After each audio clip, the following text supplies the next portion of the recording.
Comment tu t'appelles? Ok. C'est toi qui as fait ça? Donc ça, c'est ce qui est dans ta main là, c'est la commande. Donc tu peux faire marche arrière, tu peux avancer. Faut rouler, je vais voir. Aucun parent ne met au monde son enfant afin que ce dernier choisisse lui-même ce qu'il veut faire. Aucune société au monde n'éduque ses enfants, ses habitants afin que ces derniers eux-mêmes choisissent ce qu'ils veulent devenir. Non, ça n'existe pas. Mais ces sociétés-là éduquent ses enfants pour que ces enfants-là puissent la reproduire. C'est pourquoi ces sociétés-là établissent des règles, établissent des principes pour que ces enfants-là suivent ces règles, suivent ces principes pour ne pas eux-mêmes choisir ce qu'ils veulent devenir, choisir ce qu'ils veulent faire, choisir ce qu'ils veulent être, mais plutôt en étant toujours obéissant aux règles, aux principes pour pouvoir toujours la perpétuer. C'est pourquoi il y a aussi certains parents qui imposent leurs critères de réussite à leurs enfants. Par exemple, va à l'école, travaille bien, obtient de bons diplômes et trouve-toi un bon boulot. Moi, personnellement, ça a été mon cas et je pense que ça a été aussi ton cas. Il fut un moment où les parents ne cessaient de nous dire « Travaille bien à l'école, trouve-toi des grands diplômes et trouve-toi un bon boulot ». D'autres cultures non seulement obligent l'école, c'est-à-dire ces enfants-là doivent forcément aller à l'école. Ok, c'est pas mauvais.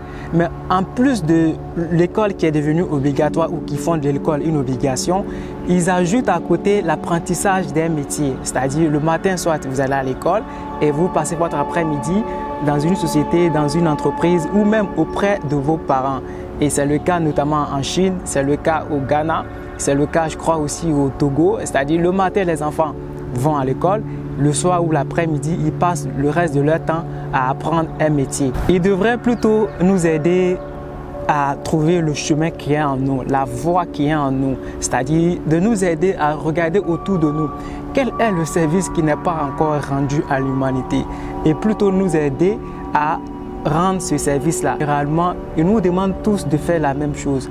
Or, faire la même chose ne convient pas à tout le monde. Je ne suis pas en train de m'insurger contre aucun système au monde. Non, mais à un moment donné, il va falloir que chacun cherche à se poser la question « Quelle est ma place ?» Que tu peux être dans une entreprise, tu peux occuper un grand poste, mais au fond de toi, quand tu rentres à la maison, ou même le matin, même quand tu es en train de travailler, au fond de toi, il y a une voix qui te dit que tu n'es pas à ta place. Nous devons chercher à trouver notre place parce que je suis encore convaincu une fois de plus qu'il y a des services qu'on peut rendre à l'humanité pour résoudre certains problèmes.